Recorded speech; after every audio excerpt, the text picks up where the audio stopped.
Welcome to The Cellar.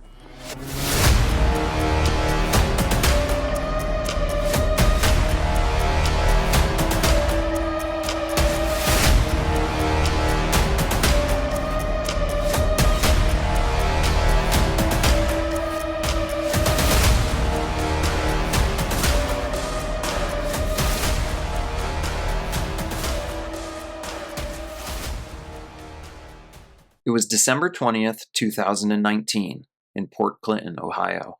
Port Clinton is a city in Ottawa County, Ohio. It is located at the mouth of the Portage River on Lake Erie, about 34 miles southeast of Toledo. The city has a population of around 6,000 total residents. One of those residents, 14-year-old Harley Dilly, woke up early that morning and began getting ready for school. He had one more day of classes to attend before his Christmas break would begin. After getting dressed and throwing on his book bag, Harley would begin his walk to school. This walk was roughly 0.6 miles and would take Harley around 13 minutes to complete.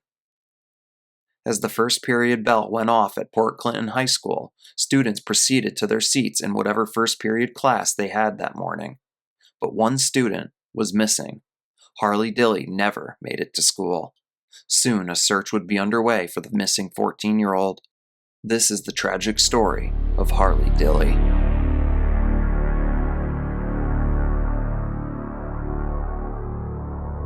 Harley J. Dilly was born on August 12, 2005 in Fremont, Ohio. He was the only child of parents Marcus and Heather Dilly. As Harley grew up, he was eventually diagnosed with ADHD and autism.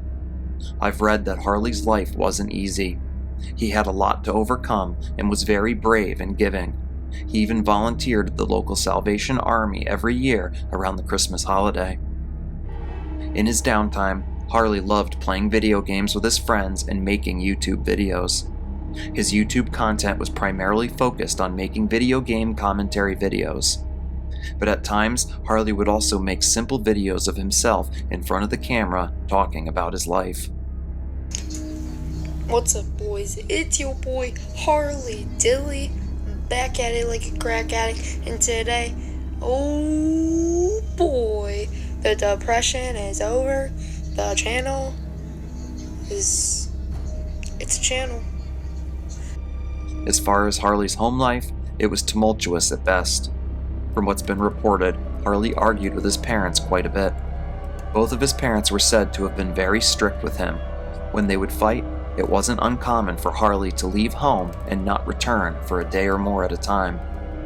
Typically, he would leave and go stay at a friend's house for a few days before finally returning home. These occurrences became such a norm that his parents never felt the need to call the police or report their son missing. That was until about a month before Harley's disappearance. According to reports, there was a call that was made to the police, whom would soon show up at Harley's house. There's no details as to what exactly transpired, but it is said that Harley was extremely worked up and had to be calmed down during the event. A few weeks after this, and a couple days prior to Harley's disappearance, Harley would end up breaking his cell phone. This led to another heated argument with his parents, as Harley asked his parents to replace his broken cell phone, and they told him they would do no such thing. They informed Harley that if he wanted a cell phone, he would have to work and earn money to pay for a replacement. This really upset Harley, and if you do a little research into his YouTube page, he primarily made videos revolving around Madden Football Mobile. I have to imagine YouTube was an outlet for Harley, and not having a working cell phone would massively restrict him from being able to further make content on his channel. This is further corroborated by the fact that Harley's last upload to YouTube occurred on December 10th, only mere days before his cell phone broke. And that now takes us to December 20th, 2019. Harley woke up for his last day of school before Christmas break. For some reason, Harley absolutely did not want to go to school on this morning. He would soon approach his mother, telling her that he wasn't feeling well and wanted to stay home. From what's been reported, Harley's mother would tell him that he needed to get his ass to school. Harley was frustrated, but went ahead and got dressed and proceeded to leave his house. He would begin his walk to school, but as we stated before, he would never arrive. As the day turned to night, Harley never came home. You would think at this point that Harley's parents would contact the police, but they didn't. They were under the impression that Harley had just run off to a friend's house again, so they never contacted law enforcement.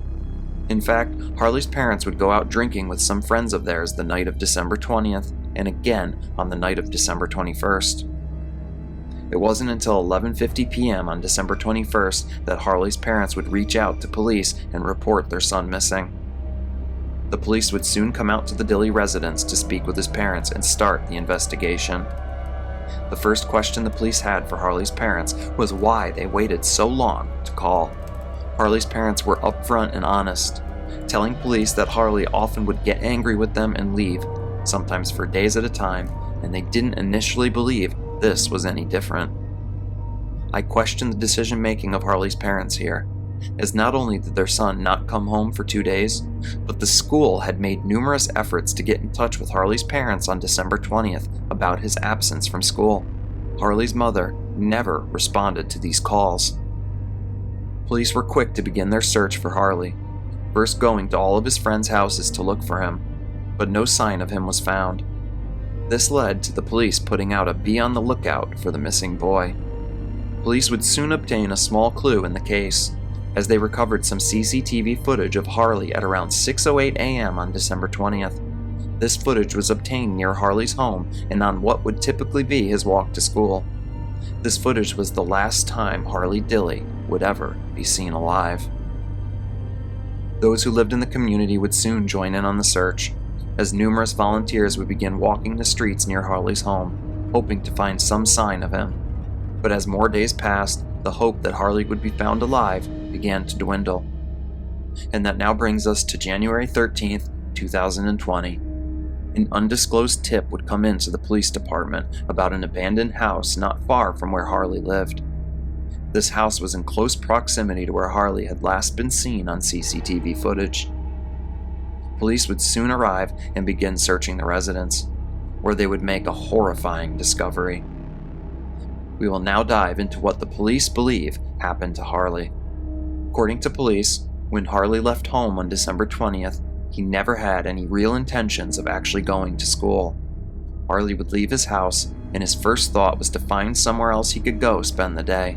From reports, Harley knew that this particular house was vacant and figured the home would be a decent enough of a place to hang out in. He could wait there for the school day to end, or wait there until his mom left.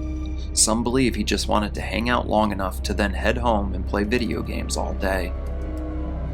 Harley would arrive at the vacant house, but was unable to enter the residence by any normal means. It's at this point that Harley would end up scaling some scaffolding and a metal television antenna in order to gain access to the roof of the vacant home.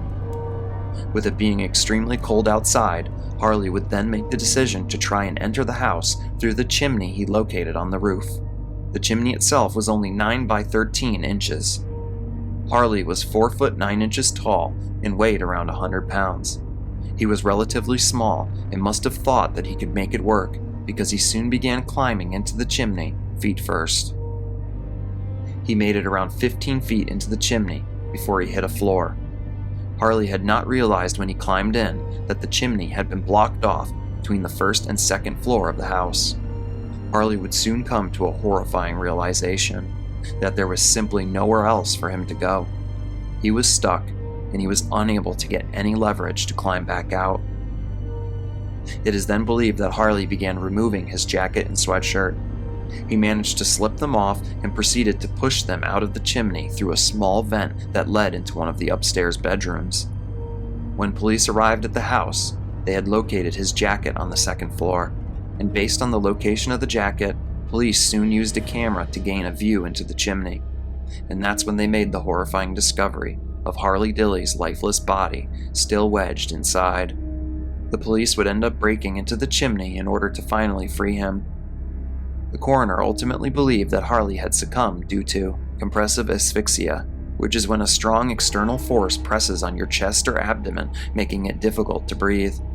It is believed that Harley had slid into the chimney, and the space was so tight that it was putting a ton of pressure on his chest. He most likely removed his jacket and sweatshirt to try and create more room, but it wasn't enough. The coroner believes that Harley had passed on at some point that very first day he had gone missing.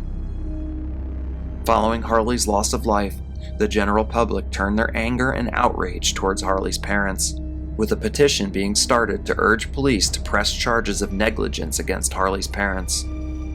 Many had questions about how bad Harley's home life must have been, as it's believed that Harley's parents had kicked him out numerous times over the years. I will say, from the outside looking in, it does look like Harley was ultimately failed by his parents at the end of the day. They should have taken his missing status more seriously, and maybe if they had been more supportive, then this tragedy could have been avoided. At the same time, we don't truly know all the ins and outs of Harley's family dynamic, and based on when police believe he passed on, it's hard to imagine he could have been found sooner. In the end, this is one of the most tragic cases I've ever covered on the channel. I have 2 young boys myself, and I couldn't imagine one of my kids suffering such a horrible end. So if you take anything away from this story, please go home today and hold your kids close and tell them you love them. Give them the support they need and make sure they know you have their back in the end. I want to send my deepest condolences to Harley Dilly, as well as all of his family and friends. Thank you for tuning in to another episode. If you enjoy the content, please hit that like and subscribe button. It helps the channel continue to grow. Also, if you want to make sure you don't ever miss a new upload, you can turn on the bell notification after you subscribe. In the description box below, you will find a link to my merch store and a link to the Cellar Dwellers membership tier for the channel. If you're interested, please take a moment to go check those things out. If you'd like to submit your own scary story or any kind of story recommendation, you can do so using the email linked in the description box below. As always, I do all the research, writing, recording, and editing for the channel myself, so anything you do to support the channel is greatly appreciated. Until next time, I will see you all again as we head back into the cellar.